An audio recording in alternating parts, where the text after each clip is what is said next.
चलो। वाष्पीकरण यानी इवोपरेशन। इवोपरेशन होता है वाष्पीकरण, जो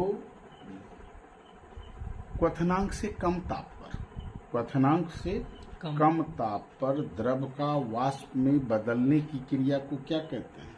वाष्पीकरण कहते हैं। क्वथनांक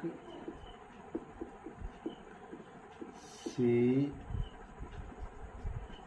कम ताप पर किसी द्रव का वाष्प या गैस में बदलने की क्रिया को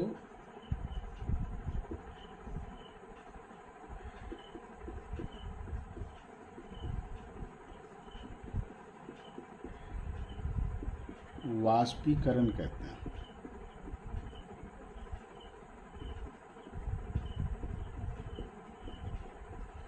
क्वथनांक से कम ताप पर किसी द्रव का वाष्प में बदलने की प्रक्रिया को क्या कहते हैं?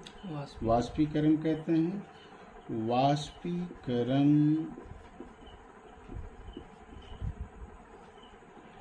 एक पृष्ठीय घटना है, यानी यह द्रव के ऊपरी पृष्ठ से होता है।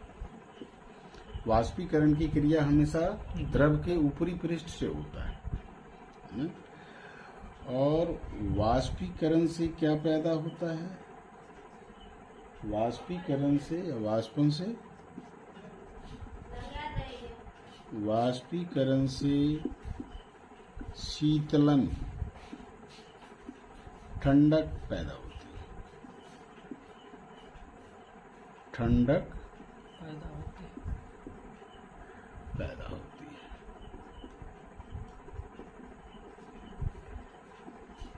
है।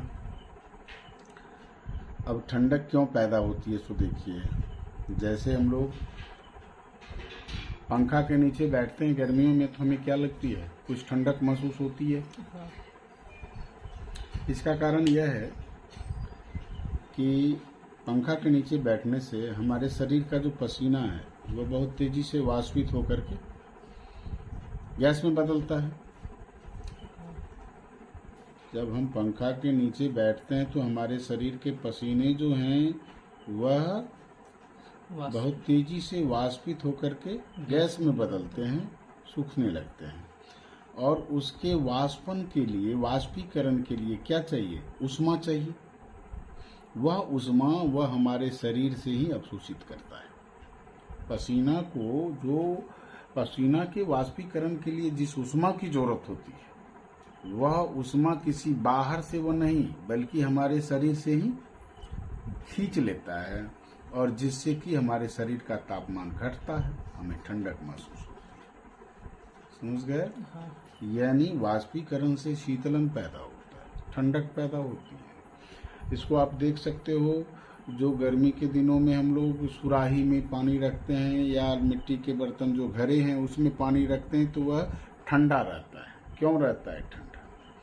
तो सुराही की जो दीवार है मिट्टी की बनी हुई होती है और सरंध्र होती है, उसमें महीन छिद्र रहते हैं। उन छिद्र से पानी रिस करके दीवार के बाहरी सतह पर आ जाता है और वहां से वह वाष्पित होने लगता है। उसके वाष्पीकरण के लिए जो ऊष्मा की जरूरत होती है वह घड़े के पानी से खींचता है, और इसी कारण घड़े के पानी का तापमान कम हो जाता है, यानी वो ठंडा हो जाता है। तो हम समझते हैं कि वाष्पीकरण से क्या उत्पन्न होती है? शीतलन पैदा होती है। अब मुख्य रूप से आपको समझना है वाष्पीकरण को प्रभावित करने वाले कारक।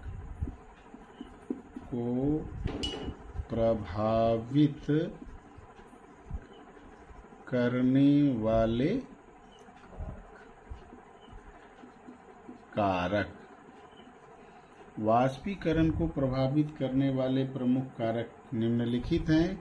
पहला कारक है पृष्ठीय क्षेत्रफल। पृष्ठीय क्षेत्रफल संक्षेप में समझना है कि पृष्ठीय क्षेत्रफल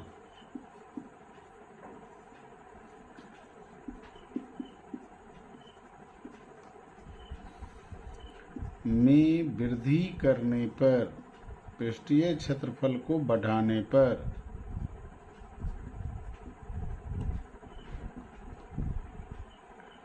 वाष्पीकरण की क्रिया तेज हो जाती है। वाष्पीकरण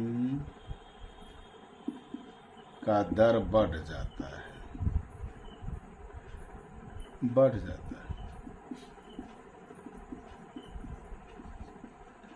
क्योंकि वाष्पीकरण क्या है? पृष्ठीय घटना है, यानी द्रव की पृष्ठ से ही वाष्प में बदलेंगे। नीचे वाले जो द्रव हैं वह इस प्रक्रिया में भाग नहीं लेते हैं। तो पृष्ठीय घटना है, तो पृष्ठ क्षेत्रफल जितना बढ़ेगा वाष्पीकरण की क्रिया उतनी ही तेजी से होगी। और यही कारण है कि हम लोग कपड़े जो सूखने देते हैं, गीले कपड़ों को, तो वह फैला कर देता है। फैला कर देते हैं तो उसका पृष्ठीय क्षेत्रफल क्या हो जाता है? बढ़ जाता है। वाष्पीकरण की क्रिया एक बड़े पृष्ठ से शुरू हो जाती है और कपड़े जल्दी सूख जाते हैं, यानी जल के जो उसमें अणु हैं वे सब वाष्पित होकर के तेजी से बाहर निकल जाते हैं। या आपको कप की अपेक्षा प्लेट से चाय पीना जो है, तस्तरी से चाय पीना ज्यादा आसान होता है, क्योंकि तस्तरी कैसा होता है? छिछला बर्तन है, जिसमें हम यदि चाय डाल देते हैं तो वह पूरे फैल जाता है, उसका पृष्ठीय क्षेत्रफल बढ़ जाता है और वाष्पन की क्रिया उससे तेजी से होने लगती है। और वाष्पीकरण जब ही तेजी से होगा तो वह क्या पैदा होगा? शीतलन पैदा होगा, ठंडक पैदा होगा। चाय जल्दी ठंडी हो जाती है और हमको पीने में आसानी होती है। तो ये पृष्ठीय क्षेत्रफल में वृद्धि करके हम किस वाष्पीकरण की क्रिया को बढ़ा सकते हैं या कम करने से वाष्पीकरण की क्रिया को घटा सकते हैं। दूसरा है ताप। तो ताप वृद्धि करने पर, ताप में वृद्धि करने पर वाष्पन की क्रिया क्या हो जाती है? यानी वाष्पीकरण की क्रिया तेज हो जाती है। वाष्पीकरण की क्रिया तीव्र हो जाती है। समझ गए?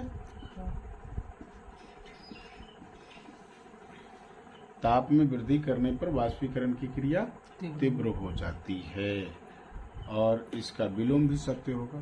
ताप को कम करेंगे तो वाष्पीकरण की क्रिया मंद हो जाएगी, है ना? तो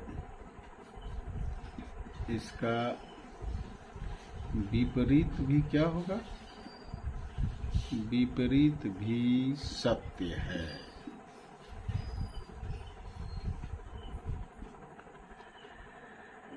अब यही कारण है कि गर्मी के दिनों में आप क्या देखते हो? कपड़ों को जब हम धूप में फैला देते हैं तो बहुत जल्दी सूख जाता है, क्योंकि गर्मी के दिनों में तापमान क्या होता है? बहुत ज्यादा होता है और इसलिए वाष्पन की क्रिया काफी तेजी से होती है, जिससे कपड़े जल्दी सूख जाते हैं। अब तीसरा है आर्द्रता। तीसरा क्या है? आर्द्रता, यानी वायु में उपस्थित नमी को क्या कहते हैं? आर्द्रता कहते हैं। तो आर्द्रता, जब वायु में आर्द्रता अधिक रहती है तो वाष्पीकरण की क्रिया मंद होती है, और जब वायु में आर्द्रता कम रहती है तो वाष्पीकरण की क्रिया तीव्र होती है। तो यही कारण है कि बरसात के दिनों में आप क्या देखते हो? बरसात के दिनों में कपड़े जल्दी नहीं सूखते हैं। इसलिए नहीं सूखते हैं कि वायु में उस समय बहुत अधिक आर्द्रता रहती है, नमी बहुत ज्यादा रहती है, जिसके कारण वाष्पीकरण की क्रिया मंद हो जाती है और ऐसी अवस्था में कपड़े जो है जल्दी नहीं सूख पाते हैं, है ना? तो वाष्पीकरण की क्रिया किस पर निर्भर करती है? आर्द्रता पर भी निर्भर करती है। आर्द्रता अधिक तो वाष्पीकरण क्या होगा? वाष्पीकरण मंद। आर्द्रता कम वायु में, आर्द्रता कम वाष्पीकरण तीव्र। गर्मी के दिनों में दोनों बातें होती है, वायु में नमी नहीं रहती है, वायु सूखी रहती है और साथ ही साथ तापमान भी ज्यादा रहता है और इसी कारण गर्मी के दिनों में जो है सो कपड़े जल्दी सूख जाते हैं। एक और घटक पर निर्भर करता है वाष्पीकरण की क्रिया, वायु की गति।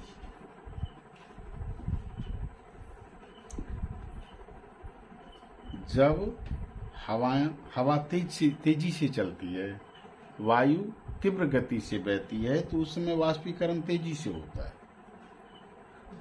है ना? क्योंकि वाष्पीकरण के कारण जो नमी निकलती है बाहर, वह हवा उसे क्या करता है? दूर फैला देता है, जिसके कारण वाष्पीकरण तेजी से होते रहता है। तो वायु की गति के कारण जो है वाष्पीकरण बढ़ती है, यानी वायु की गति तीव्र, वायु की गति तीव्र, वाष्पीकरण तीव्र, वाष्पीकरण तीव्र। इसका विलोम भी सही होगा, वायु की गति कम, वाष्पीकरण कम। यही कारण है कि पंखा के नीचे हम लोग बैठते हैं तो क्या होता है? हवा में गति तेजी से होती है, हवा तीव्र गति से चलती है और जिसके कारण हमारे शरीर के पसीने का वाष्पीकरण काफी तेजी से होता है, पसीना जल्दी सूख जाते हैं और पसीना के सूखने से यानी वाष्पीकरण से क्या उत्पन्न होती है? शीतलन पैदा होती है, ठंडक पैदा होती है और हमें हमारे शरीर को भी कुछ ठंडक मिलती है, हमें राहत मिलती है। समझ गए इसको? बस यही है इसको।